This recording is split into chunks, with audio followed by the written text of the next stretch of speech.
Começou ainda, Adriana. Começou agora? Agora começou isso. A gravação começou oficialmente agora. Eu não sei se a transcrição também no Dimine começou. Se não deu algum começou. erro na gravação, mas a transcrição está acontecendo, tá?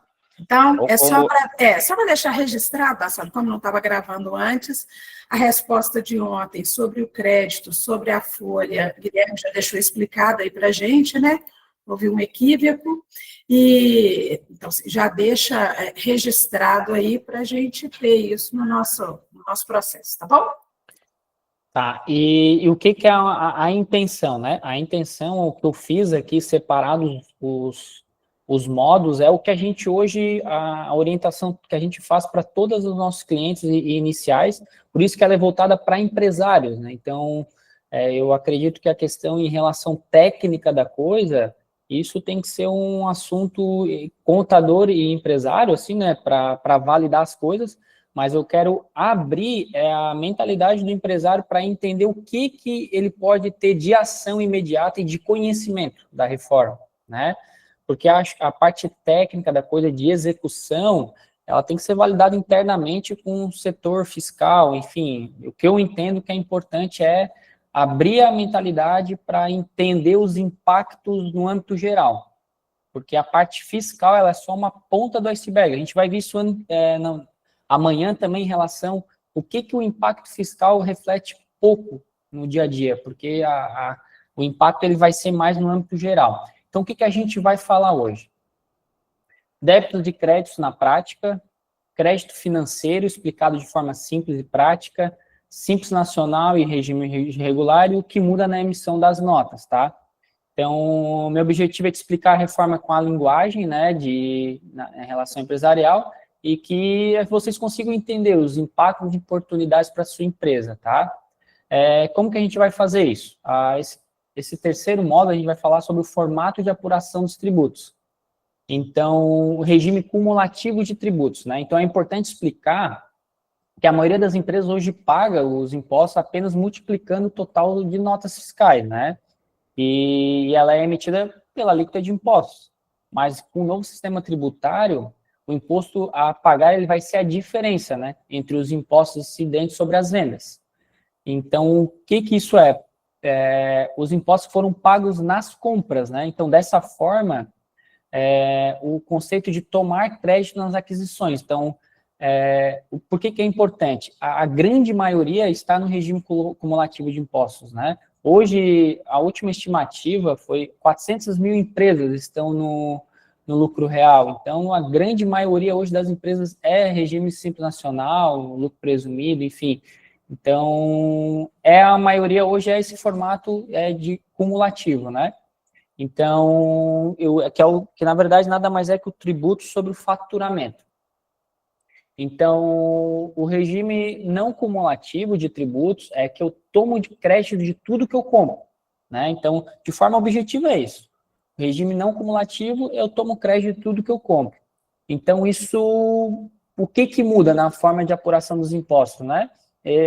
Como é que é a forma de apuração de impostos, né? É débitos menos créditos, isso me dá um valor a pagar. Então, isso que seria o regime não cumulativo, né? Então, mas afinal de contas, por que isso é importante? Porque a partir da reforma, teremos aumento de tributação e preço para atividades antes não atingidas, né? Então, o que seria isso? Então, para eu poder entender o que vai atingir as empresas, eu preciso entender a diferença de preço e custo, né? Isso tem uma diferença enorme, né? Em relação a como que eu faço a minha gestão financeira, né? Então, eu vou pegar um exemplo aqui prático, tá? Aqui eu tenho o preço líquido de tributos na cadeia, né? Na perspectiva do fornecedor. Quando eu estou comprando o fornecedor, na perspectiva dele, o preço atual, né? Como é hoje, eu tenho 10 mil reais que eu emito de nota, a tributação atual por dentro, né? Como é hoje, eu pagaria ali de PIS, COFINS e ISS, daria o valor de 5,65, preço líquido de tributos 9.435. Beleza. Com IVA por fora, esse preço líquido de tributos, como que eu faço? eu pego meu custo, né, meu preço líquido tirando os tributos, eu aplico considerando um IVA de 27,97%, né, que vai ser, tem-se a base hoje da tributação para o IVA, e aí eu aplico essa tributação de IVA por fora, né, que me daria um valor de R$ 2.638,97, e o preço total após a reforma, que o fornecedor passaria a nota dele ali, né, seria de 12.073. Então, o que isso efetivamente aumenta? Um aumento efetivo no meu desembolso. Então, antes eu teria que desembolsar um valor de 9.435, né, 10 mil, aliás, agora eu tenho que desembolsar 12.075. Então, isso é um desembolso, né? Agora, o que a gente vai ver, né? Ali na contratação de determinado valor de 10 mil, com os novos impostos haveria um acréscimo de 20,74. Então, o que isso muda em relação ao custo? Preço de custo com créditos, né, na perspectiva do adquirente. Eu tinha o 10 mil, tinha créditos na aquisição de 995, e o meu preço de custo seria 9.075. Então, com a reforma tributária, preço bruto com o IVA, eu pagaria 12.073,97, só que eu teria um crédito maior, né, de 2.638,97. Então, o meu preço de custo, ele seria 9.435. Então, eu tive um desembolso maior, mas o meu custo efetivo, ele aumentou relativamente 3,97. Então, eu aumentei meu desembolso, mas meu custo ele não acompanhou com o desembolso, né? Aí que está a importância de entender o desembolso com o custo, né? Que às vezes a gente confunde, às vezes, eu paguei isso é meu custo. Não exatamente, porque na lógica da não cumulatividade, eu tenho que entender os créditos, né? Então, mesmo que eu tenha um aumento de mais de 20% no valor a pagar, com aproveitamento de créditos, o meu custo efetivo, ele aumentou apenas 3,97. Então, é essa a lógica que a gente tem que entender da não cumulatividade. A gente tem que entender que a gente ainda tem o crédito, né? Então, o custo, ele é após o meu crédito. E na perspectiva, tá, de preço de custo, na perspectiva do adquirente, né? O preço bruto com tributos de 10 mil, preço de custo, o mesmo 10 mil, né? Então, o preço bruto com IVA, agora trazendo a questão do IVA, eu pago 12.073, isso aqui é um outro exemplo que a gente pega, né? O 12.073,97, aplicando o crédito de IVA, né? Eu tenho um preço de custo de 9.435. Então, nesse exemplo aqui, o desembolso, por mais que aumente 20,74%, eu tenho uma redução de custo de 5,65%. Então, isso aqui foi alguns cenários que a gente projetou e tentou entender o que isso ia impactar, né? As empresas que optariam pelo regime não cumulativo. Então, eu terei uma redução de custo de 5,65%. Como vão ter exemplos que às vezes vai reduzir o custo, tá? Isso que é um diferencial também em relação à reforma, né? A maioria Guilherme, só desculpa te interromper, é que o Sandro fez uma pergunta ali no grupo, se tu estaria exemplificando, né, essa prestação de serviço. E outra, isso estaria aplicando diretamente para as ITLs, né?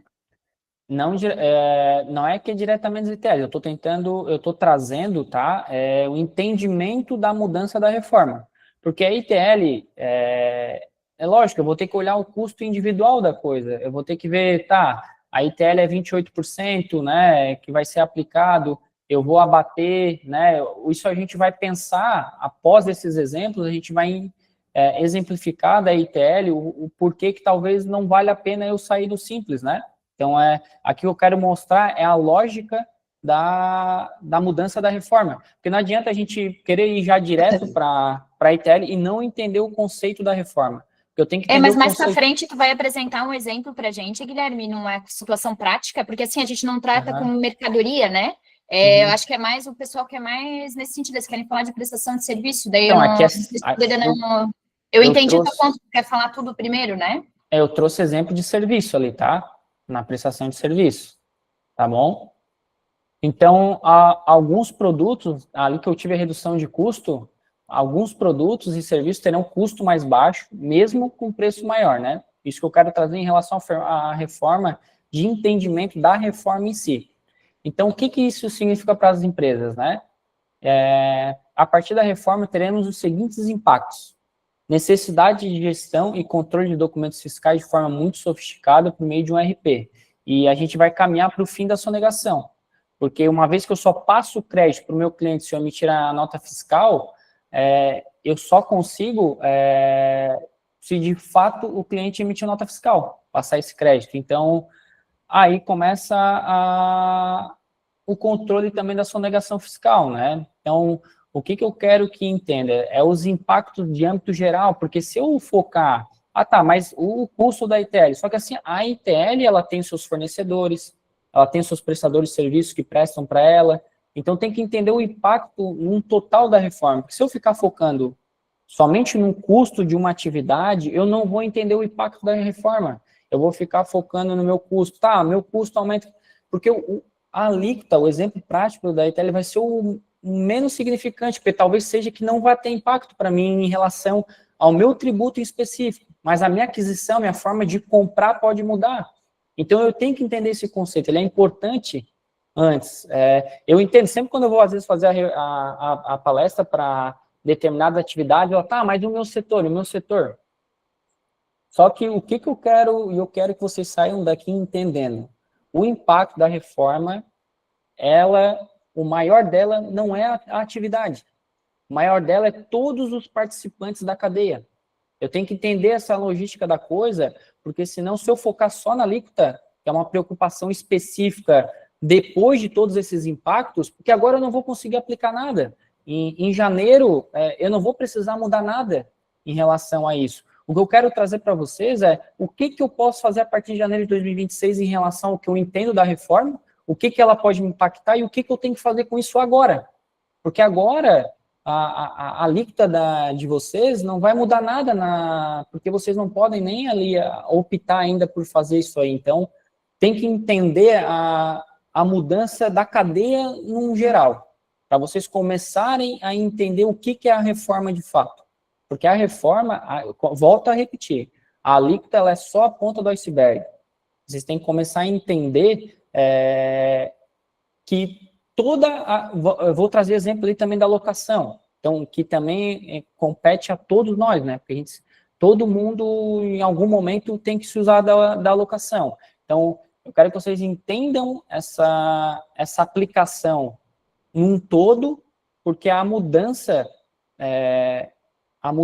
ela vai ser em todos os setores da empresa, não simplesmente na tributação, tá?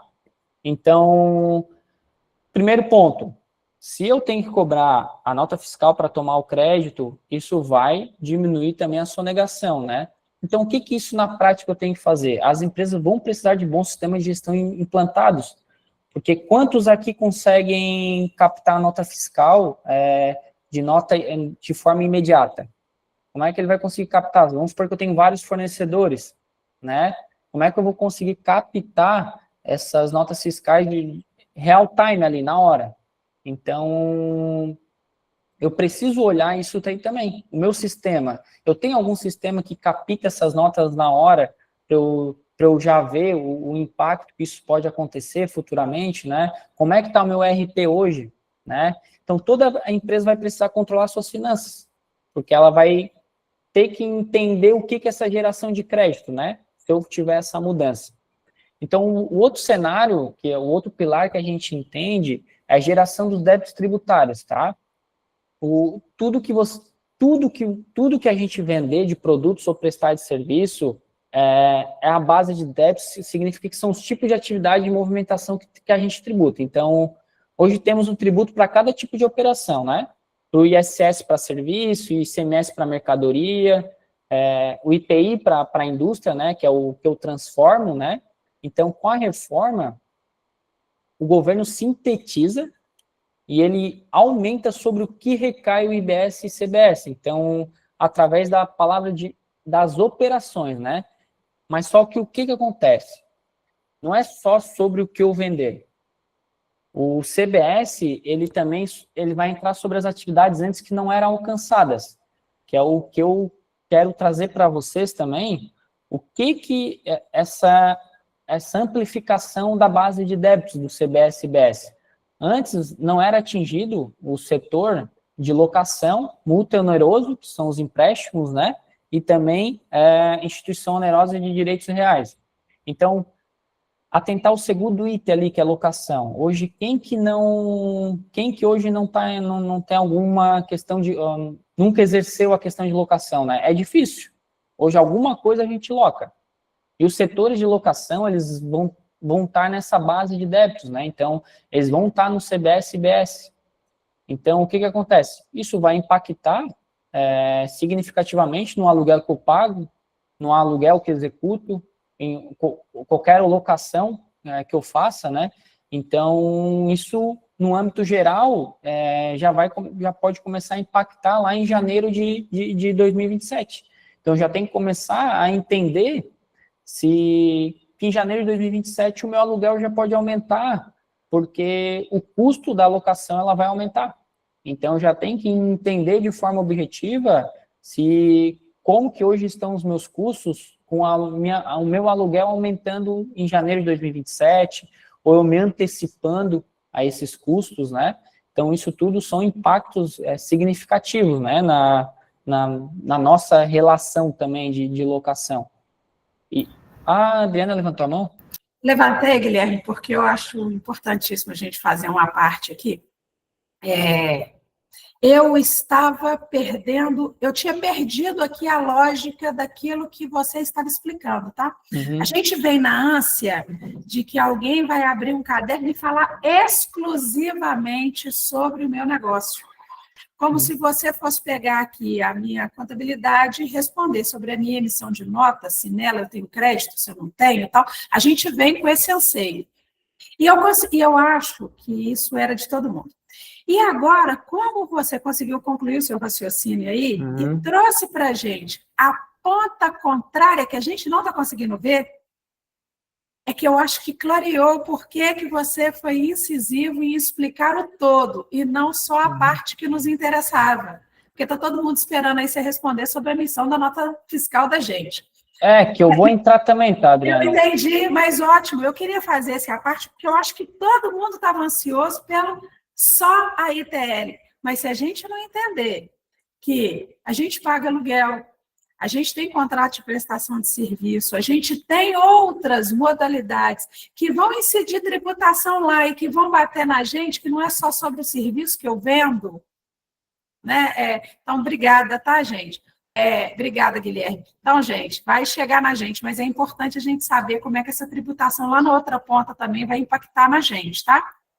Eu não tenho problema nenhum em chegar e a pessoa dizer, eu não tirei a minha dúvida da minha nota fiscal emitida.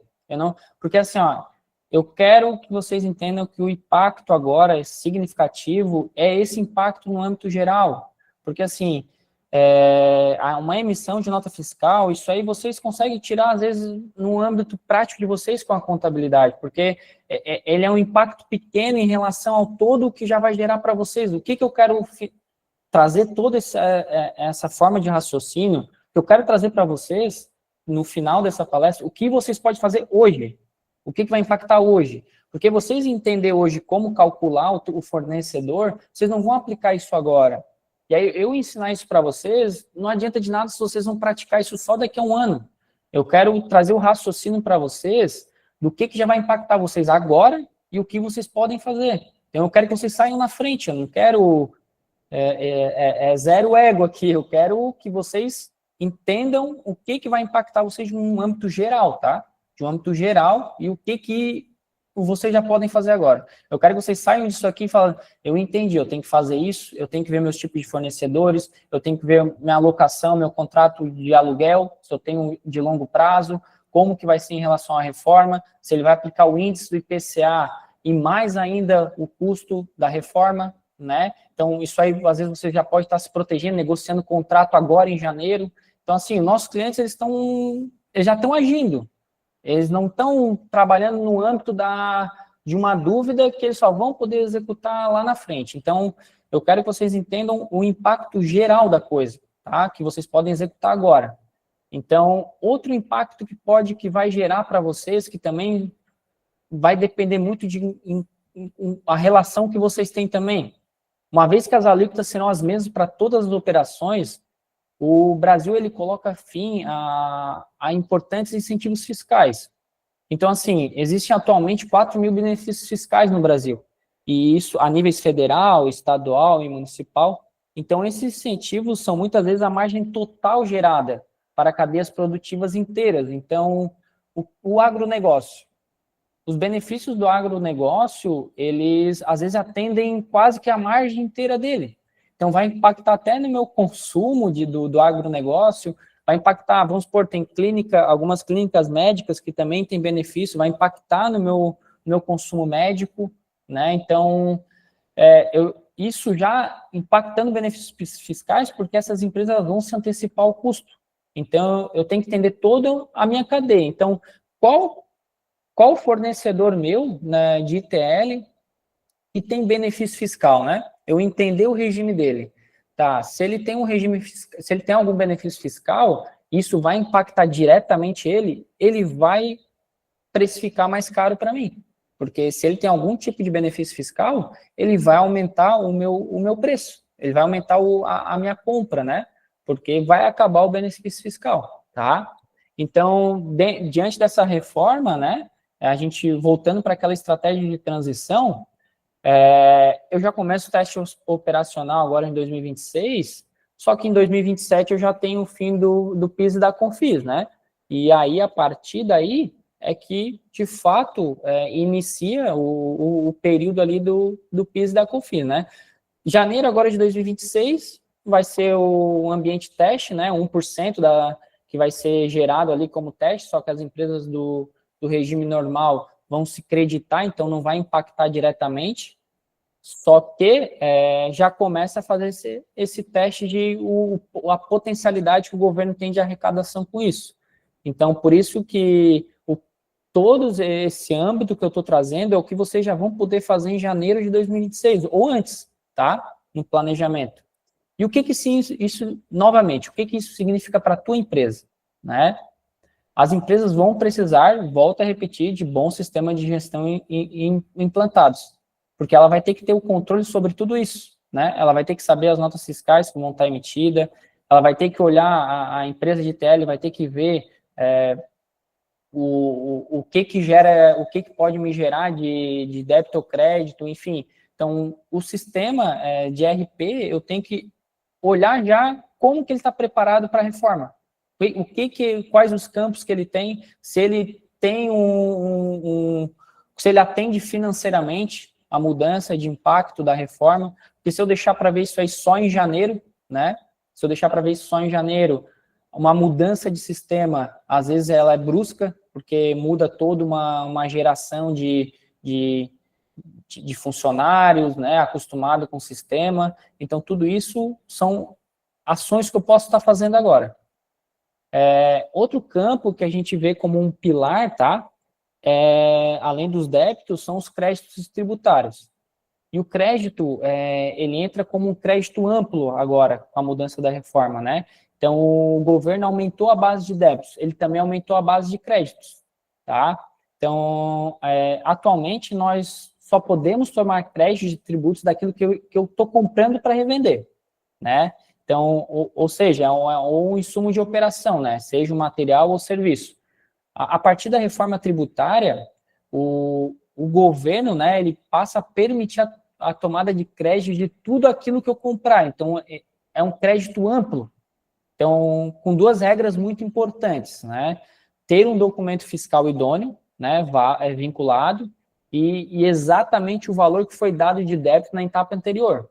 Então, ou seja, exatamente o que o fornecedor pagou, tá? Isso seria a geração de débito e crédito. O que seria esse crédito amplo, né? Trazendo exemplos práticos. A partir da reforma tributária, como a gente pode tomar crédito de todas as compras que fizemos de outros fornecedores? E aí, trazendo aquele ponto, né, exceto a folha de pagamento, que anteriormente foi esse o equívoco ali, né? Então, se eu não consigo tomar a folha de pagamento, o restante todo, ó, antes eu não poderia, serviço utilizado na produção para ICMS eu não poderia, com IVA dual agora eu consigo, CBS, IBS, né? Outras despesas comerciais com publicidade eu não podia, agora eu posso, né? Despesas com aluguel de imóveis para PIS e COFINS eu conseguiria, com ICMS não, enfim. Então, com a compra, né, na compra de ativos imobilizados, eu também não conseguiria crédito PIS e COFINS, só depois quando eu fizesse lá, eu não conseguiria na compra, né, o crédito de PIS e COFINS. Então, agora com o IVA do hoje, na compra eu já consigo. Qual o diferencial disso aí também? Porque em relação a débitos e créditos, muitos do que eu fazia, vamos supor, na compra de ativos imobilizados em específico, tá? Eu teria que fazer de forma parcelada, conforme eu fosse fazer a depreciação. Então, agora, com IVA dual, com CBS e IBS, eu já consigo o crédito amplo à vista, né? Então, é outra mudança também, né, em relação a débitos e créditos. Então, o que isso tem, mas como que eu posso fazer essa relação de débito e crédito amplo e como que isso é feito?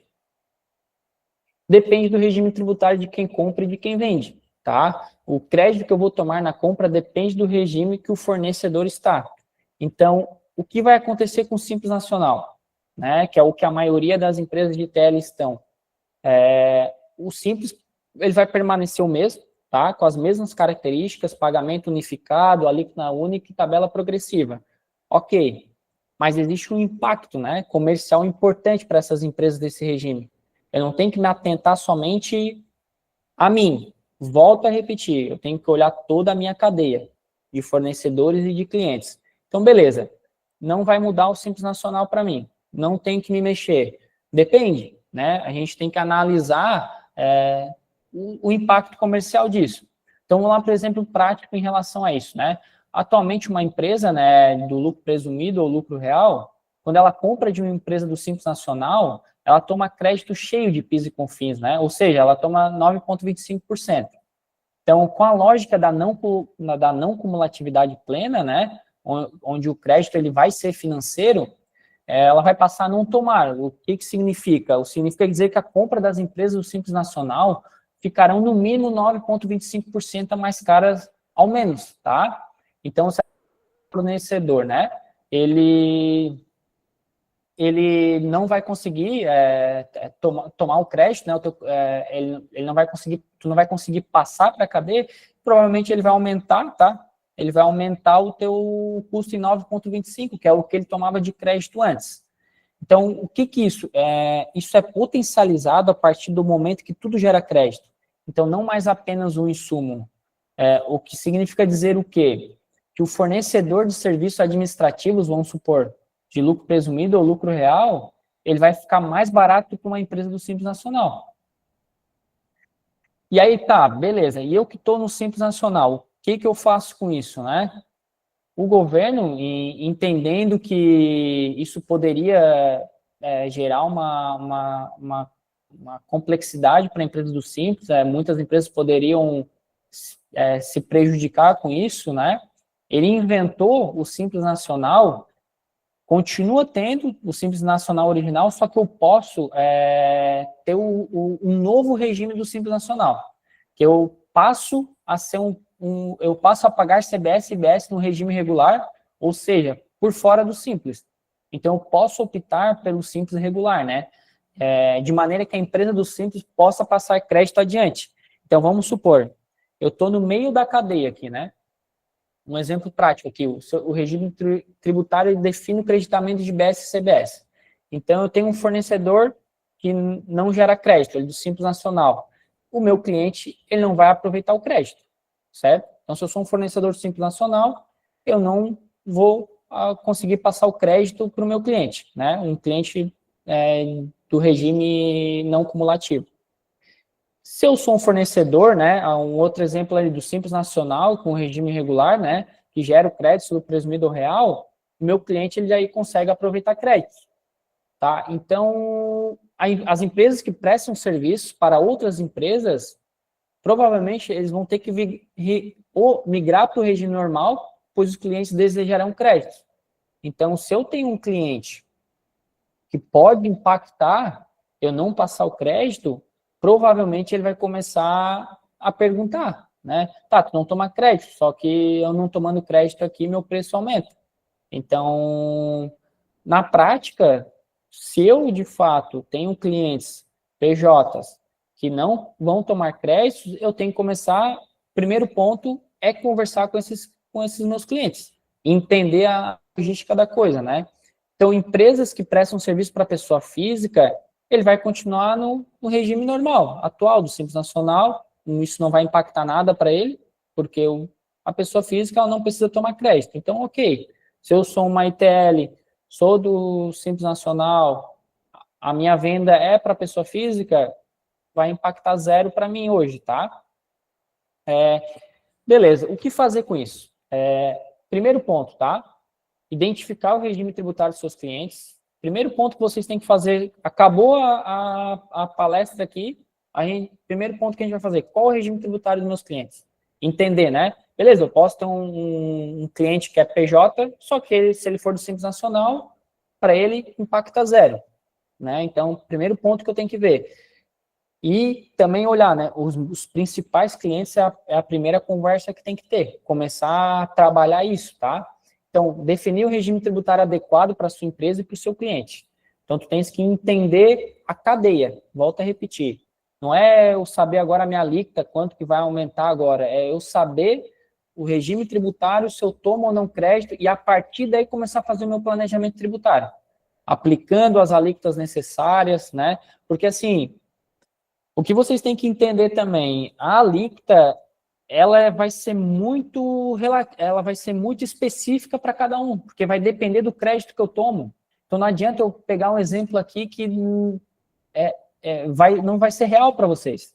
Não vai ser zero educativo e zero prático, porque para eu saber o impacto de fato que vocês vão ter, eu vou ter que saber o tipo de fornecedor, vou ter que saber o meu tipo de cliente, né? Eu vou ter que ver o que eu consigo gerar de crédito ou débito para abater o meu custo. Então, isso é muito importante, tá? Outra questão que a gente tem que ver, né? Negociar com os fornecedores para optarem pelo regime tributário adequado para a sua empresa. Então, se eu sou uma empresa que toma crédito, eu tenho que começar a entender o meu fornecedor também, tá? O tipo de regime tributário dele. E substituir os fornecedores que não aceitarem mudar de regime tributário. Isso serve tanto para mim, mas também serve para quem eu forneço, né? Às vezes ele pode ser que também entre em contato comigo. Vamos por, a gente tem exemplos de empresas que já estão começando a entender todo o ciclo. O Mercado Livre é um que já está repassando o custo, né? Que ele entende que pode ter. Então, tudo isso entende que impacta no âmbito geral. Então, isso é uma questão que a gente tem que já começar a fazer de forma prática, tá? E uma questão que muda, tá? Significativamente em relação à emissão de notas fiscais é o quê? Vai ter que ter a inclusão, né, dos novos impostos, IBS e CBS, nas notas fiscais emitidas. Isso para empresas do regime normal, tá? A empresa do Simples Nacional, ela não vai estar obrigada. Então, ela não vai ter que já incluir isso de IBS e CBS na nota fiscal. Se quiser incluir o campo e que não vai ter preenchimento, ok. Mas a obrigatoriedade, ela entra para empresas do regime normal. E os sistemas das prefeituras, elas deverão adaptar o padrão nacional de notas de serviço. Então, a obrigatoriedade na nota fiscal, as prefeituras elas já vão ter um padrão nacional, né? Isso vai facilitar muito, porque hoje, qual é a dificuldade que as empresas têm? Cada prefeitura tem um layout. Então, isso hoje é uma dificuldade também de poder captar essas notas fiscais, né? Às vezes tem muitas empresas que às vezes tem que pedir para uma prefeitura específica porque não consegue captar de forma automática, né? Porque o layout é diferente. Então, um ganho também de efetividade é que as notas fiscais, elas vão ter um padrão nacional, né? A partir ali de janeiro. Então, isso já facilita muito a captação automática dessas notas de serviço, né? Isso também impacta para nós, contabilidade, em termos de captação automática, impacta também as empresas que precisam ter essa captação de notas, tá? E isso é uma questão muito importante de fato. Então, o que eu quis trazer agora nesse módulo para vocês? As ações que vocês têm que começar a perceber dentro de uma cadeia, tá? Da cadeia de vocês, de fornecedores e os clientes de vocês. O que a gente vai ver amanhã? Amanhã eu quero trazer para vocês o quê? Como de forma prática vai ser essa separação, né? A gente vai explicar sobre o split payment, quais empresas vão estar obrigadas, e a gente vai entender de forma também mais objetiva como que na prática eu faço isso, né? Tá, como é que eu faço na prática esse débito e crédito se eu não optar pelo split payment? A gente vai entender o porquê que a Receita Federal vai começar a induzir mais as empresas a querer fazer o split payment. Porque eu tenho que olhar na cadeia para ver se o meu fornecedor, de fato, ele pagou o tributo. Se ele não pagou o tributo, eu não tomo crédito, né? E aí, voltando ali para a ITL. A ITL, ela vai ser a empresa que, em regra, se eu presto serviço para pessoa física, eu não vou ter impacto em relação a relação aos tributos ali, eu permaneço no Simples Nacional. O que eu tenho que ver daí são os meus fornecedores, né? Se eles são do regime que impacta, né? Os fornecedores impactam, provavelmente vai ter um aumento de custo nos prestadores de serviço, que fazem, ou quem também presta serviço, ou quem também fornece, né, o material. Então, isso é o que impactaria hoje de forma mais imediata, tá? Em relação às empresas de ITL. Então, o que eu quero trazer para vocês e por que eu separei isso em 2 módulos, né? Porque em 6 módulos. Eu quero trazer, primeiro, o conhecimento do que traz a mudança em relação às alíquotas para o âmbito geral, visão de controle financeiro, que é o que vai impactar mais ainda, e voltar a repetir. A alíquota é o menos necessário hoje, porque cada um vai ter a sua forma de tributar. Muitos não vão mudar, porque permanece no Simples, os fornecedores, às vezes, todos vão ser do Simples Nacional, não vai impactar, e às vezes, ou vai impactar pouco, ele vai repassar um custo que às vezes não vale a pena eu mudar o meu regime por causa disso. Então, não adianta, eu vi ali que teve já, em relação a perguntar, um caso prático, eu tenho o preço do produto 10K, fornecedor de 10K e custo pessoal. Isso vai depender muito de forma individual, porque isso aí vai gerar, esse impacto, ele vai ser depois que eu entender o que eu tenho que fazer já agora. Porque eu tenho que entender agora os meus tipos de fornecedores, enfim. Então, eu quero, o terceiro módulo, ele vai complementar esse forma de raciocínio, e eu quero que vocês saiam daqui entendendo, né? Amanhã eu vou trazer exatamente uma imagem do iceberg, e aí vocês vão ter no desenho em cima a alíquota. E aí tudo o que vai influenciar embaixo dessa questão da alíquota, tá? Porque vai depender muito das minhas ações, do que eu vou fazendo conforme as 7 janelas de oportunidade ali, tá? De mudanças, porque vão ser 7 mudanças. E o que eu posso fazer agora? Então, amanhã, eu vou trazer de forma clara e objetiva os próximos passos que vocês têm que fazer para vocês saírem na frente com essa reforma em relação a fornecedores, os clientes de vocês, né? Qual o tipo de conversa que vocês vão ter que ter com eles. E aí, depois, lógico, cada um vai ter junto com a contabilidade, né? Com a contabilidade que cada um tem individual, vocês vão começar a fazer a projeção do planejamento tributário. Mas a palestra aqui, como é para empresários, eu quero trazer para vocês a visão empresarial. Eu não quero trazer a visão para vocês fiscal. Porque a visão fiscal, quem tem que trabalhar junto é o contador junto com o empresário. Eu quero que vocês entendam a visão empresarial, a mudança que em 60 anos que a gente não tem, e o quanto que isso vai impactar e o que eu posso fazer agora. Então, amanhã, eu vou trazer os próximos passos do que a gente vai fazer com os fornecedores, o que a gente vai fazer com nossos clientes, quais as perguntas que a gente tem que fazer, o que a gente tem que analisar de forma objetiva, baseado num cenário amplo, tá? E eu quero trazer isso, o que vocês podem fazer agora, tá?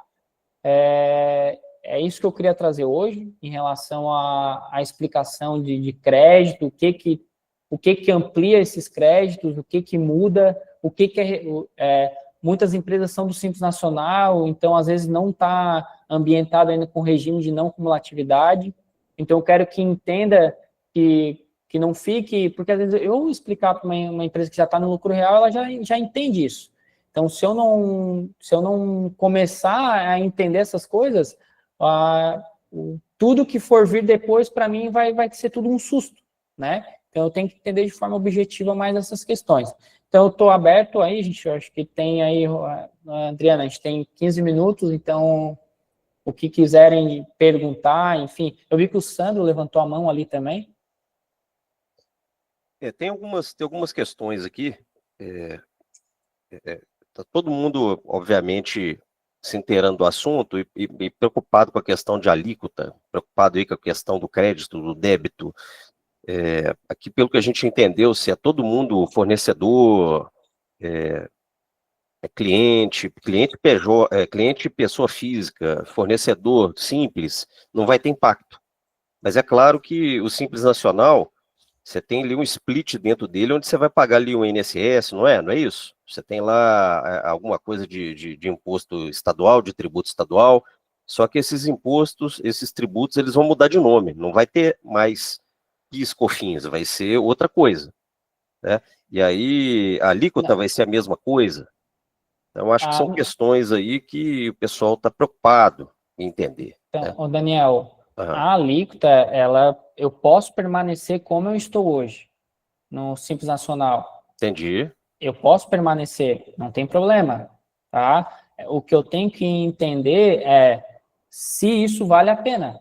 O Simples Nacional, ele vai te dar o direito de permanecer no Simples Nacional, com regime unificado, e aí eu posso optar para ser contribuinte CBS e IBS. Aí, só que eu só vou optar se isso for significativo para mim e para os meus clientes e para os meus fornecedores, né? Aí por isso que eu digo, volta a dizer, é um estudo individual para ver se vale a pena ou não. Em regra, se eu tenho um cliente que ele é do regime não cumulativo ali, né? Ele vai me pedir que eu mude de regime, né? Então, é isso que a gente tem que entender, tá? Ou vai pedir para fazer o preço do que ele tem com o concorrente, né? Deu para entender? Sim, sim, eu entendi. Eu não sabia que dava para manter o mesmo regime, mesma alíquota de hoje, não. Bem, o Guilherme colocou uma observação aqui que você pode ter empresas diferentes com regimes diferentes, ou funciona igual ao Simples, que dependendo do tipo de empresa que tem em meu CPF, não posso ter uma empresa no Simples. Posso ter empresas diferentes com regimes diferentes. Se for Simples, se você tem o CPF no Simples, você não pode ter outra empresa no Simples.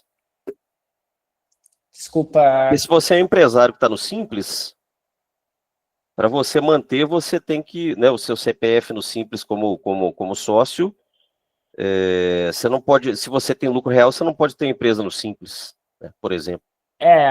Aí a lei complementar, ela não traz de forma específica como que vai funcionar essa questão da societária, né, da participação do regime, né? É que hoje o que ele quer dizer se eu participo em outra empresa do Simples Nacional, eu não posso ter a permanência do Simples.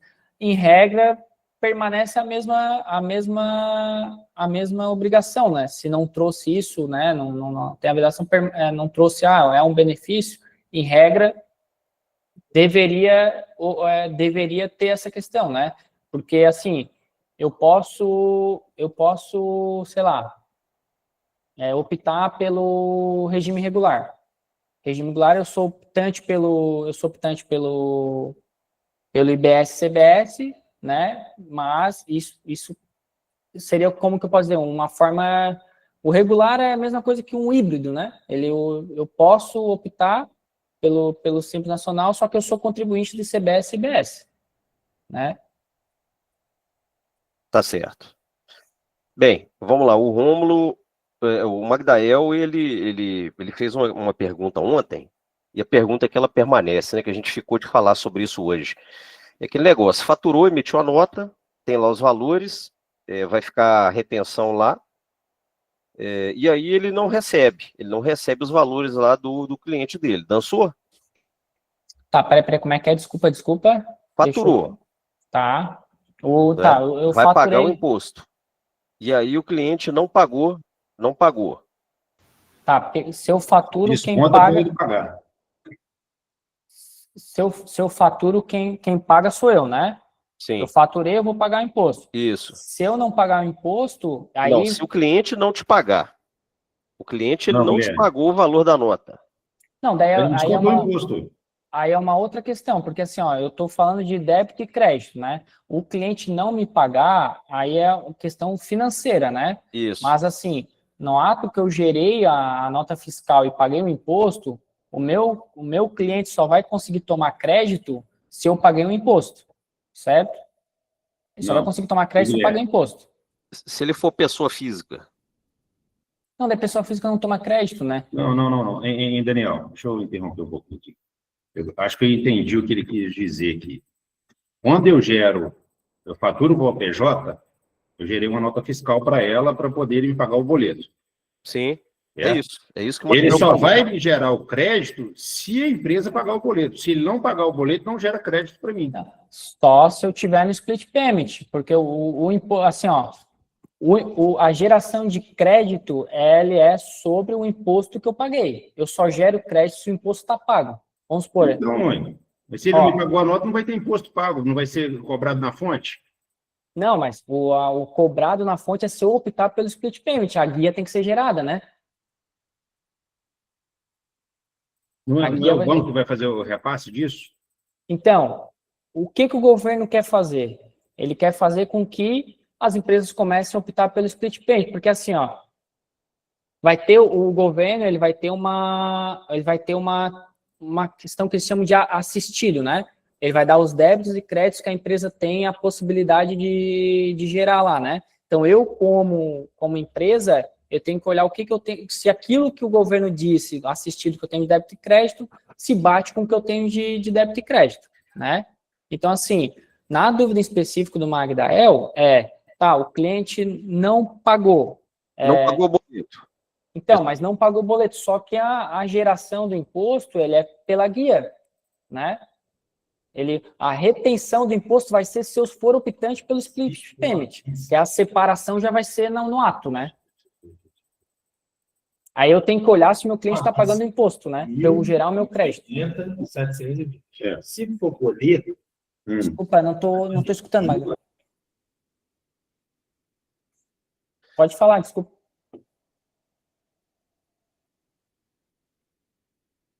Magdel? Tá sem áudio. Tá com o microfone fechado, Magdel. Tá fechado teu microfone. Não consigo abrir. É o primeiro botãozinho da esquerda. Mag, tá sem áudio.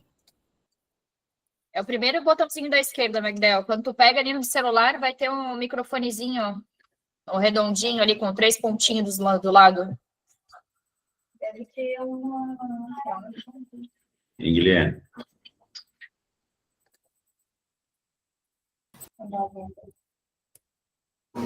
Ou se quiser mandar um áudio ali pra gente, Magdael, no WhatsApp, e a gente faz a pergunta aqui. Ô, Guilherme. Oi? Vamos lá de novo. Vamos tentar nessa mesma linha de raciocínio. Eu fiz uma venda para um PJ de 1.000. Tua empresa de inspeção veicular, né? Aqui só tem empresa de inspeção veicular, eu acho. Não, que às vezes pode ter vindo outra. Por isso a gente está muito focado nessa inspeção veicular, porque a quantidade de crédito é pequena, porque a nossa maior despesa é folha de pagamento. Por isso eu bati nessa tecla ontem. Os nossos fornecedores, na grande maioria, assim, ou é simples também, que são pequenas papelarias, essas coisas, ou é a folha de pagamento, que é o maior encalço nosso. E aí tem a parte de taxa do Ineto também, que eu acho que também não vai gerar crédito. Mas aí eu não sei também. Vamos lá. O que eu acho que ele queria dizer é o seguinte: eu fiz uma venda de R$1.000, uma inspeção de R$1.000, e gerei um boleto para o cliente pagar de R$1.000. Certo? Meu cliente PJ, né? Tá. No PJ. Eu gerei a nota fiscal para ele poder pagar R$1.000. Enquanto ele não pagar esse boleto, não vai gerar crédito para mim, correto? Não, é que tu tem que entender que o crédito, ele é um imposto, né? Então, assim, eu gero a guia de imposto, né? Eu gero a guia de imposto, eu tenho a nota fiscal, mas eu tenho a geração da guia desse imposto, né? Então, o crédito, ele está atrelado ao pagamento da guia de imposto. Então, quem paga a guia sou eu. Quem faz a geração da nota fiscal, né? Então, Mas eu tenho que pagar isso à vista, porque não vai, pelo que eu fiquei sabendo, não vai ter aquela apuração dos 30 dias e eu vou pagar no outro dia 20. Vai ser sempre na hora do crédito, no ato do... O que o governo quer fazer? Quer cobrar à vista. E quer que todo mundo opte pelo split payment. Por quê? Porque o split payment resolve essa questão, entendeu? De geração de guia. Aí o que a gente vai explicar com que esse split payment amanhã, mas ele já vai separar no ato da operação financeira. Não vai precisar gerar a guia, só que eu tenho que ser optante por isso. Então, aí as empresas, o simples, ela pode ser híbrida, de forma híbrida, ser simples e ela pode ser do regime regular, Simples Nacional é híbrido, né? Mas é porque tecnicamente seria regular, né? Eu posso optar pelo Simples Nacional, mas ser contribuinte do CBS e IBS, para poder passar esse crédito. Na nomenclatura que se brinca é tipo escravo de Jó, né? Ele pega e passa. Então, eu peguei crédito aqui, se eu sou do Simples, do regime regular, eu repasso esse crédito. Só que eu só repasso o crédito se o meu fornecedor pagou o imposto. Ah, Guilherme, como é que eu vou saber se ele pagou? Aí que está o probleminha. Por isso que a Receita Federal quer começar a forçar, em 2027, as empresas já optarem pelo split payment. Porque daí ele não vai ter essa preocupação, porque no ato da operação financeira, a parte do governo já vai. Aí ele acaba com a inadimplência, acaba mais ainda com a sonegação, né? Deu para entender? É o mesmo padrão de quem compra em qualquer loja nos Estados Unidos. Isso. Você chegar num Walmart da vida, você comprar qualquer coisa, o tax, né? O tax já vem na nota descontado, pago, retido. Uhum. Não tem como sonegar aquilo. A mesma coisa vai funcionar para a gente se a gente optar por essa condição. Emitiu a nota, gera a guia, já paga a guia. Se o cliente não te pagar, aí você tem um problema financeiro. Você vai ter que correr atrás do cliente para o cliente pagar. Agora, o tributo, ele vai estar sendo pago na fonte. Gerou a nota fiscal, gerou o pagamento, Receita recebe e a vida gira. Se eu optar pelo split payment, por isso que a maioria das empresas, quando vê que vai ter que ficar fazendo esse controle, diz a Receita que vai ter isso em real time para consulta. Eu acho que não, tá? Quer dizer, é muita pretensão minha, não é eu que acho, as pessoas comentam que estão na reforma, né? Então, por isso que, para a Receita, o que é mais interessante? As empresas começaram a optar pelo split payment como funciona em alguns países, né? Então, já fazer essa separação no ato da operação financeira. Então, eu fui lá, comprei um refrigerante ali na conveniência do posto. No ato da compra, já vem essa separação do imposto. Ah, tá, mas aí se a Receita fez a apuração errada, por isso que vai ter o acompanhamento assistido. As empresas, elas vão poder, acompanhar para ver se a apuração de débitos e créditos estão corretas. Para aí dizer para a Receita Federal, olha, essa apuração aqui não está correta, eu tenho mais crédito por causa disso, disso e disso. Aí, como é que funciona hoje com a pessoa física? Já é praticamente isso hoje. Se a gente for fazer um imposto de renda, a gente importa as informações lá pelo Gov. Puxa as despesas, puxa o que eu recebi, aí eu vou lá, não, peraí, Receita, eu recebi isso aqui também e eu tenho mais de despesa que não saiu aí. Aí eu vou lá pegar nota. Peço nota para o dentista que não emitiu nota, eu vou lá e peço. informe na minha declaração de imposto de renda. Vou lá, não, isso é mais difícil, né? Mas, eu tenho um recebimento de aluguel que a Receita não reconheceu e eu quero colocar, né? Eu vou lá e coloco, e aí eu retifico para a Receita Federal. Olha, isso aqui é a informação correta. É mais ou menos como vai ser na PJ. A pessoa física nada mais é do que o exemplo do que a Receita quer fazer com a jurídica, né? Então, hoje a gente já consegue ter as informações na nossa pessoa física, o que eu recebi, o que eu paguei. Então, vai ser mais ou menos isso, né? Então, é realmente uma mudança significativa. Tá dando de entender que essa mudança ela é mais significativa hoje ainda do que a alíquota? Porque eu quero que vocês saiam assim, eu vou sair de coração leve se eu insistir e botar nisso e eu sair, o Guilherme bateu nessa tecla e eu estou conversando com outros de ITL e eles só estão falando o que vai mudar de tributo e eu já estou fazendo outras coisas que já está mudando no meu dia a dia, né? Amanhã eu vou explicar sobre split payment e eu quero que vocês saiam daqui assim, olha, eu já sei que vai ter split payment em 2027, eu já sei que saber o meu regime do meu fornecedor é isso, e vocês vão ver o quão libertador é, porque nossos clientes já estão fazendo isso, tá? Eles já estão ligando para fornecedores, entendendo, não é ligando para botar, é entender, tá? Olha só, olha a conversa como é mais leve e diferente, né? Olha, eu estou vendo aqui que em 2027 vai mudar para isso. Eu dei uma olhada aqui, eu acho que o teu regime está no Simples Nacional. Tu pretende permanecer no Simples Nacional? Porque, assim, eu estou já começando a fazer meu planejamento tributário e eu queria entender, porque isso vai impactar também na forma como eu compro. O teu fornecedor já vai olhar diferente para vocês, que ele vai ver que vocês já estão entendendo o mercado, a mudança da reforma. Ele até já vai perguntar, né? Que é o que acontece com alguns clientes nossos. Cara, como é que tu sabe disso aí que vai impactar? Porque para mim, eu achei que, sei lá, eu só ia pagar mais imposto, entendeu? Então, assim, é uma mudança significativa na cadeia e nas relações. Vai mudar as relações. Vai ser diferente. Por isso que essa conversa, ela tende, se a gente se antecipar, a ser mais leve. Eu posso fazer um planejamento tributário mais efetivo. E aqui eu tô, na verdade, é para facilitar também com os contadores de vocês também. Lógico, a gente tem o nosso serviço, a gente faz planejamento tributário, mas a conversa com o contador também é diferente.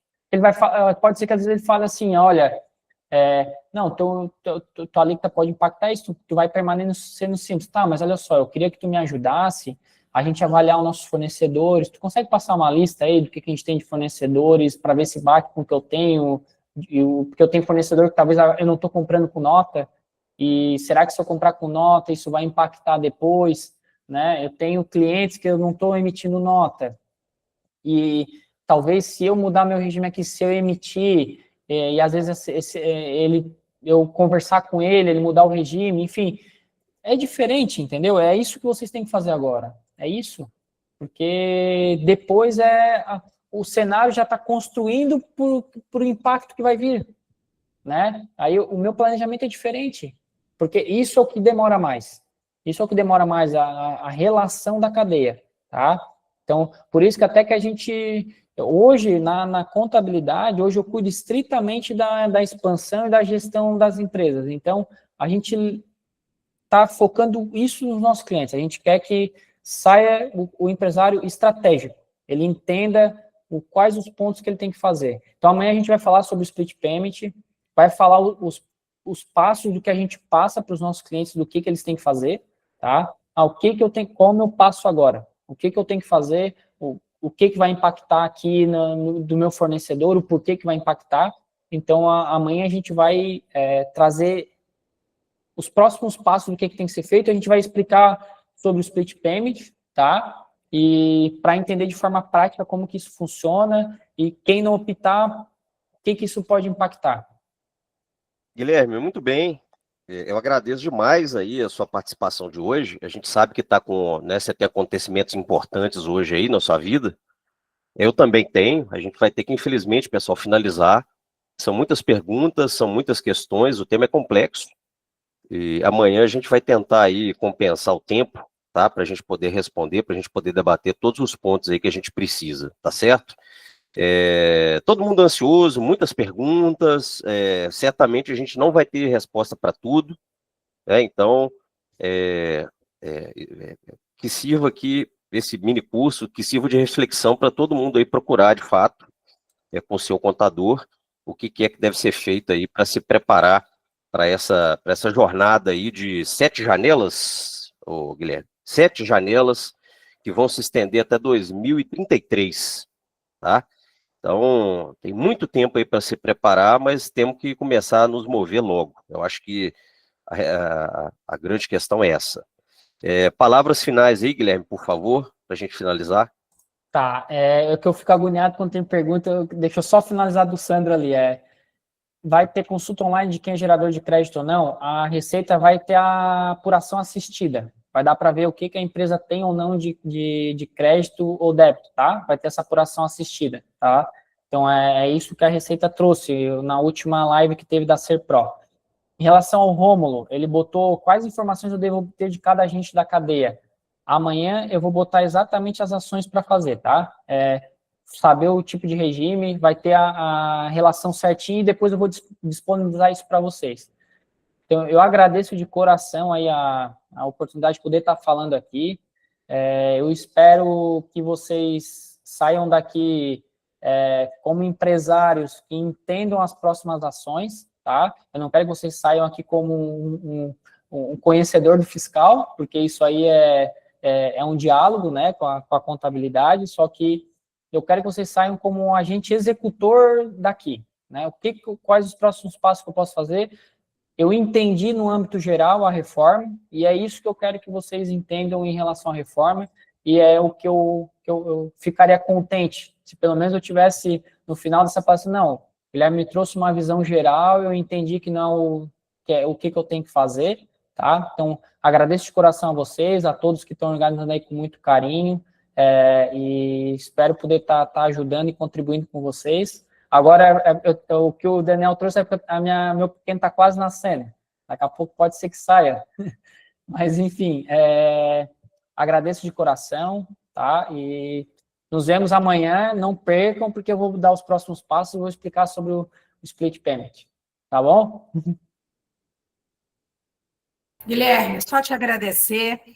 Gente, eu vou paralisar aqui as gravações. Amanhã a gente está de volta. Te desejo lá a maior felicidade e sorte. Eu sei que o que você tem hoje é muito mais importante do que qualquer coisa que nós tenhamos aqui, tá? Então, eu desejo felicidades lá para o seu filho, para a sua esposa. Vai dar tudo certo. E amanhã a gente está de volta. Amanhã com o microfone aberto, menos problema, menor preocupação. Mas você está de parabéns, você foi bem, tá? Gente, obrigada. Amanhã a gente está de volta para acabar esse mini curso, tá bom? Até amanhã. Amém. Tchau.